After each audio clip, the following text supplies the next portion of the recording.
जय श्री हरि विष्णु। दोस्तों, आज की हमारी इस वीडियो में हम आपके लिए पुत्रदा एकादशी की व्रत कथा लेकर आए हैं। द्वापर युग में एक बार महाराज युधिष्ठिर ने श्री कृष्ण से पूछा, हे केशव, कृपा करके यह बताइए कि श्रावण एकादशी का क्या नाम है, उसकी क्या विधि है और उस दिन किस देवता की पूजा की जाती है। तब भगवान श्री कृष्ण बोले, धर्मराज, आपका प्रश्न बहुत उत्तम है। श्रावण एकादशी का नाम पुत्रदा एकादशी है। यह सभी पापों को हरने वाली है। इससे समस्त मनोकामनाएं तथा सिद्धियों के दाता नारायण भगवान की पूजा होती है। इस समस्त संसार में पुत्रदा एकादशी के समान दूसरा कोई व्रत नहीं है।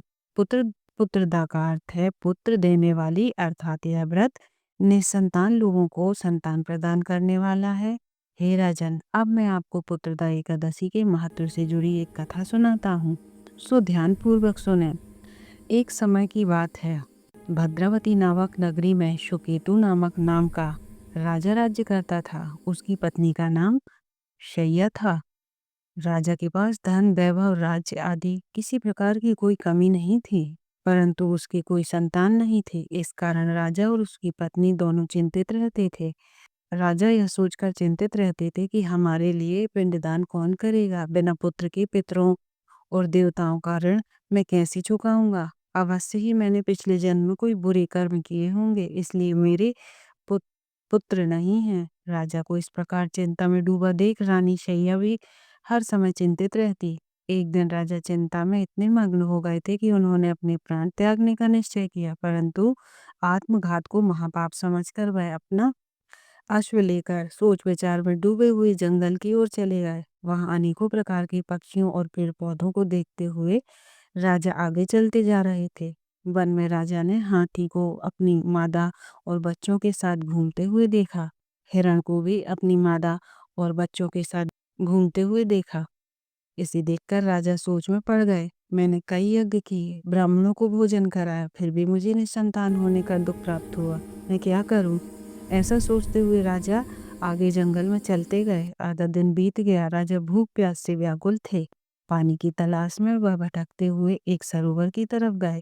वह सरोवर में कमल पुष्प खिले हुए थे तथा बतखें विहार कर रही थीं। राजा ने नजर घुमाकर देखा तो सरोवर की एक ओर मुनियों का आश्रम बना हुआ था।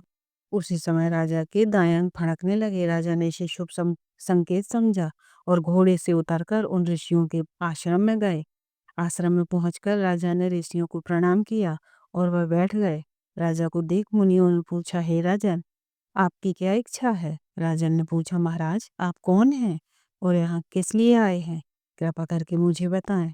तब वह ऋषि बोले, राजन, आज से 5 दिन बाद संतान देने वाली पुत्रदा एकादशी हम विश्वदेव हैं और इस सरोवर में स्नान करने के लिए आए हैं। यह सुनकर राजा बोला, महाराज, मेरे कोई संतान नहीं है। यदि आप मुझसे प्रसन्न हैं तो मुझे पुत्र प्राप्ति का वरदान दें। यह सुन मुनि बोले, हे राजन, श्रावण मास की एकादशी का नाम पुत्रदा एकादशी है।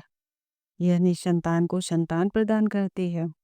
यह सुन मुनि बोले, राजन, पौष मास की एकादशी का नाम पुत्रदा एकादशी है। यह निसंतान को संतान प्रदान करती है। आप अवश्य पुत्रदा एकादशी का व्रत करें और भगवान की कृपा से आपको पुत्र रत्न की प्राप्ति होगी। मुनि के वचनों को सुनकर राजा को संतोष हुआ और उसने महल में जाकर रानी शैया को सारी बात बता दी। और पुत्रदा एकादशी के दिन राजा और रानी दोनों ने पुत्र प्राप्ति की इच्छा से पूरे विधि विधान से पुत्रदा एकादशी का व्रत किया और द्वादशी के दिन पारण किया। कुछ दिनों बाद रानी शैया ने गर्भ धारण किया। 9 महीने के पश्चात उनके यहाँ एक अति तेजस्वी पुत्र पैदा हुआ। वह राजकुमार अत्यंत सुंदर, यशस्वी और प्रजा का पालन करने वाला राजा बना। श्री कृष्ण भगवान बोले, हे कुंती नंदन, पुत्र प्राप्ति के लिए पुत्रदा एकादशी का व्रत सर्वोत्तम होता है। जो मनुष्य पुत्रदा एकादशी के महत्व को पढ़ते हैं, सुनते हैं, यह दूसरों को सुनाते हैं, वह सांसारिक सुखों को भोग कर अंत में स्वर्गलोक को प्राप्त करते हैं। पुत्रदा एकादशी को विशेष रूप से संतान प्राप्ति और संतान के सुख समृद्धि के लिए पूजनीय माना जाता है। यह व्रत केवल संतान सुखी ही नहीं बनाता, बल्कि संतान के जीवन में के हर क्षेत्र में शुभ फल प्रदान करता है। पुत्रदा एकादशी साल में 2 बार पड़ती है। एक बार सावन के महीने में और दूसरा पौष के महीने में। तो चलिए जानते हैं 2025 आखिरी पौष पुत्रदा एकादशी जो कि पौष के महीने के शुक्ल पक्ष की पुत्रदा एकादशी होगी। हम जानेंगे कि व्रत कब रखा जाएगा, व्रत कब खोला जाएगा और पारण का शुभ मुहूर्त क्या होगा। इस बार एकादशी तिथि 30 दिसंबर मंगलवार को सुबह 7:50 से प्रारंभ हो रही है। इससे पहले तक दसवीं तिथि रहेगी। एकादशी तिथि 31 दिसंबर बुधवार को सुबह 5 बजे समाप्त हो जाएगी, यानी 30 दिसंबर मंगलवार को पूरा ही दिन एकादशी तिथि रहेगी। और इस तरह से अगर देखा जाए तो 29 दिसंबर सोमवार को दसवीं तिथि के नियमों का पालन किया जाएगा। और इस बार हिंदू पंचांग के अनुसार 30 दिसंबर मंगलवार को एकादशी जो कि पौष पुत्रदा एकादशी रहेगी, जिसमें सभी ग्रस्त जन उपवास रख सकते हैं। और दूजी एकादशी यानी 31 दिसंबर बुधवार को वैष्णव पौष पुत्रदा एकादशी का व्रत रखा जाएगा। जब कभी भी एकादशी की तिथि 2 दिन होती है तो ऐसे में इस बात का ध्यान भी रखना चाहिए कि उपवास 24 घंटे से अधिक ना हो। अगर 24 घंटे से अधिक का उपवास होता है तो सभी लोगों को दूजी एकादशी यानी वैष्णव एकादशी का उपवास रखने की सलाह दी जाती है। द्वादशी तिथि 31 दिसंबर बुधवार को सुबह 5:01 से प्रारंभ होगी और 1 जनवरी 2026 सुबह 1:48 पर समाप्त होगी।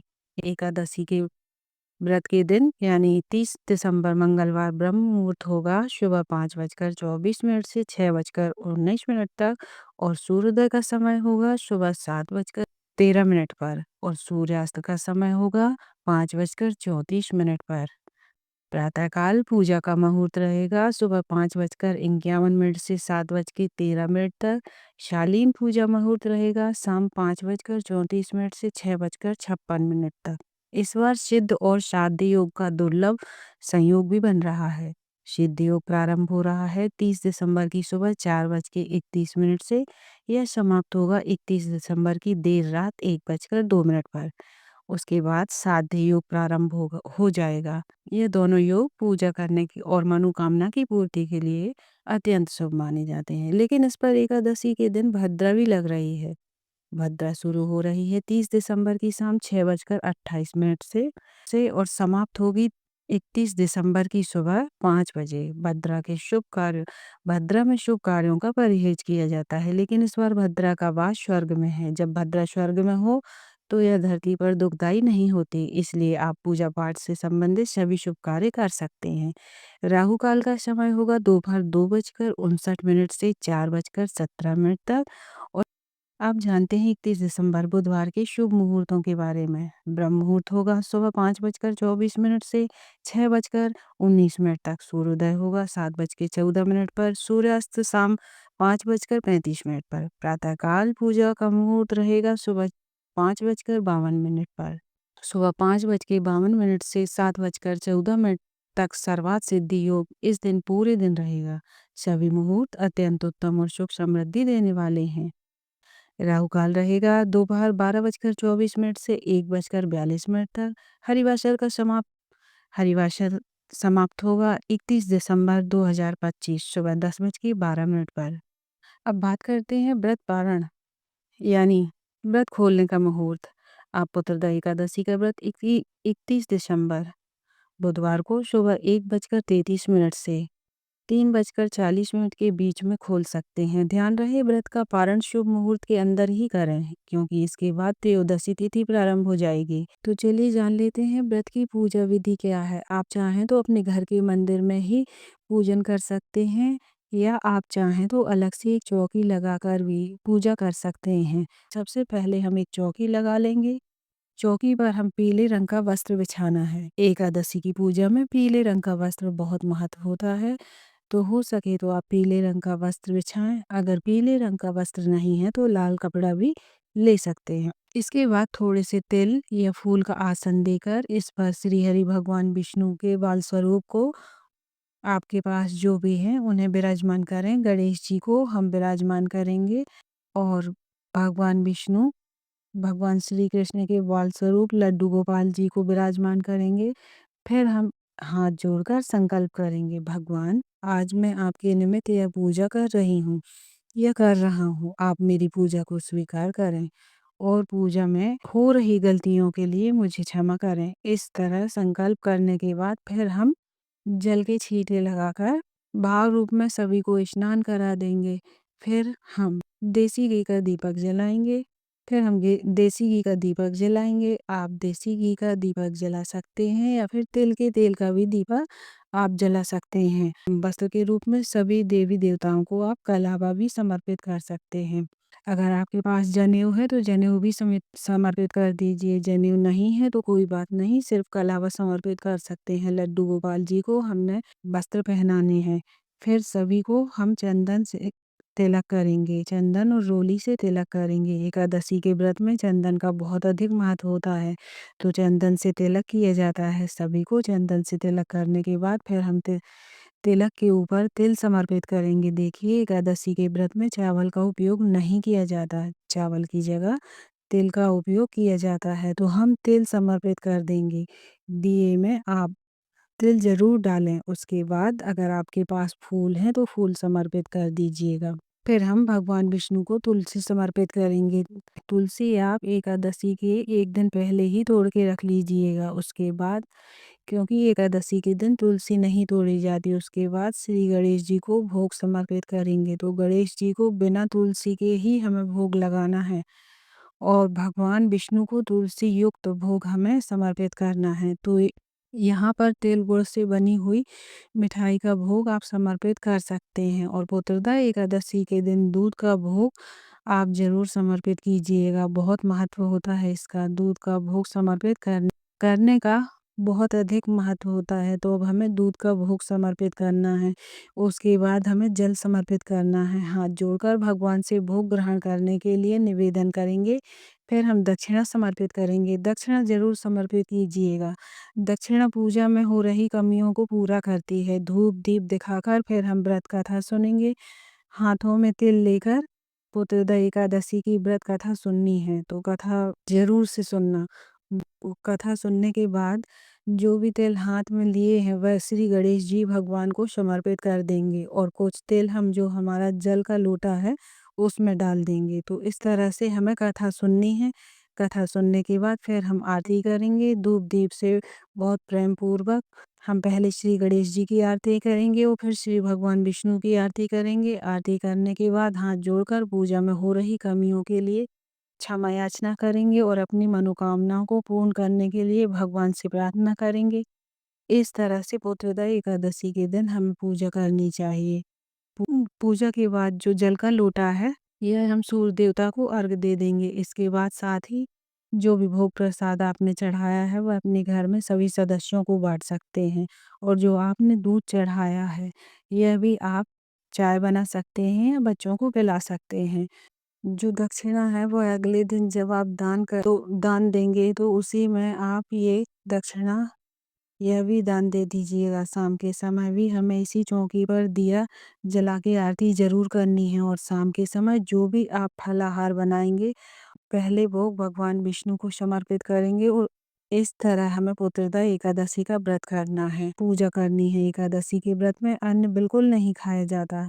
दिन में चाय पानी आप पी सकते हैं, शाम को भी आप फलाहार ही करना व्रत का। अगले दिन तो देखिए, पुत्रदा एकादशी का व्रत इस वर्ष हिंदू पंचांग के अनुसार 23 दिसंबर मंगलवार को ही पुत्रदा एकादशी का व्रत रहेगा, जिसमें सभी गृहस्थ जन उपवास रख सकते हैं। और दूजी एकादशी यानी 31 दिसंबर बुधवार को वैष्णव पोष एकादशी का व्रत रखा जाएगा। जब कभी भी एकादशी तिथि 2 दिन होती है तो ऐसे में इस बात का ध्यान भी रखना चाहिए कि उपवास 24 घंटे से अधिक ना हो। अगर 24 घंटे से अधिक का उपवास होता है तो सभी लोगों को दूजी एकादशी यानी वैष्णव एकादशी का भी उपवास रखने की सलाह दी जाती है। हिंदू पंचांग के अनुसार पौष मास के शुक्ल पक्ष की एकादशी की शुरुआत 30 दिसंबर 2025 को सुबह 7:50 पर होगी। वहीं इसका समापन अगले दिन 31 दिसंबर 2025 को सुबह 5 बजे होगा। हिंदू धर्म में सूर्योदय होने के साथ ही कोई शुभ काम किया जाता है। ऐसे में उदय तिथि के अनुसार पौष पुत्रदा एकादशी 30 दिसंबर को मनाई जाएगी। तो दोस्तों, उम्मीद है कि आप आपको आज की यह जानकारी पसंद आई होगी। यदि वीडियो अच्छा लगा हो तो इसे लाइक और शेयर ज़रूर करें और प्रियंका धर्म ज्ञान चैनल को सब्सक्राइब करके हमारे धर्म परिवार का हिस्सा बने। जय श्री हरि विष्णु, जय माता दी। मिलते हैं अगली दिव्य ज्ञान के वीडियो में।